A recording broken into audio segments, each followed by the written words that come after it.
क्या हो अगर अगले चुनाव में आप वोट डालने जाएं और आपको पता चले कि वोटर लिस्ट से आपका नाम ही गायब है, आप अब वोटर ही नहीं रहे। ये कोई कोरी कल्पना नहीं, बल्कि बिहार के 65 लाख लोगों से जुड़ा एक दहला देने वाला सवाल है।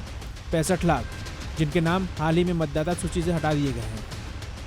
और अब ये मामला देश की सबसे बड़ी अदालत यानी सुप्रीम कोर्ट पहुंच चुका है। आखिर कौन है ये 65 लाख लोग और क्यों बिना किसी ठोस वजह बताए इनके नाम वोटर लिस्ट से हटा दिए गए? आज हम इसी बड़ी मुद्दे की तह तक जाएंगे। मामला यह है कि चुनाव आयोग ने बिहार में वोटर लिस्ट का एक नया ड्राफ्ट जारी किया।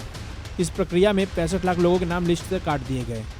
जब सवाल उठे तो चुनाव आयोग ने अपनी सफाई में कहा कि इनमें से करीब 22 लाख लोगों की मृत्यु हो चुकी है, 7 लाख लोगों के नाम एक से ज़्यादा जगह पर थे और लगभग 35 लाख लोग या तो कहीं और चले गए हैं या अपने पते पर नहीं मिल रहे।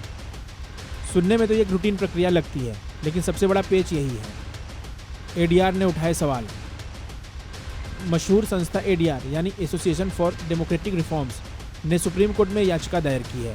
उनका कहना है कि चुनाव आयोग ने सिर्फ एक लिस्ट दी है जिसमें 65 लाख नाम है, लेकिन किस व्यक्ति का नाम किस वजह से हटाया गया, क्या वो मर चुका है या कहीं चला गया है, ये बताया ही नहीं गया। अब आप सोचिए ये जानकारी क्यों जरूरी है। ये इसलिए ज़रूरी है ताकि कोई भी नागरिक या राजनीतिक दल ये चेक कर सके कि कहीं किसी जिंदा व्यक्ति को मृत बताकर या किसी स्थानीय निवासी को पलायन कर गया बताकर उसका नाम तो नहीं काट दिया गया। बिना कारण के ये पारदर्शी प्रक्रिया नहीं हो सकती। ये लोकतंत्र की नींव पर एक बड़ा सवाल है।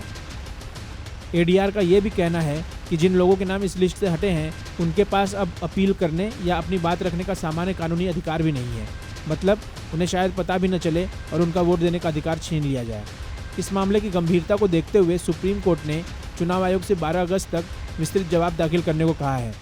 कोर्ट ने साफ कहा है, हम ये सुनिश्चित करेंगे कि हर प्रभावित वोटर को जरूरी जानकारी मिले। ये मामला सिर्फ बिहार का नहीं है, ये सबके लोकतांत्रिक अधिकार से जुड़ा है। वोटर लिस्ट लोकतंत्र की रीढ़ की हड्डी है।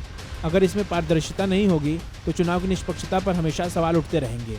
आपकी इस पर क्या राय है? क्या चुनाव आयोग को हर एक नाम हटाने का कारण सार्वजनिक तौर पर बताना चाहिए? अपनी राय हमें नीचे कमेंट्स में जरूर बताएं।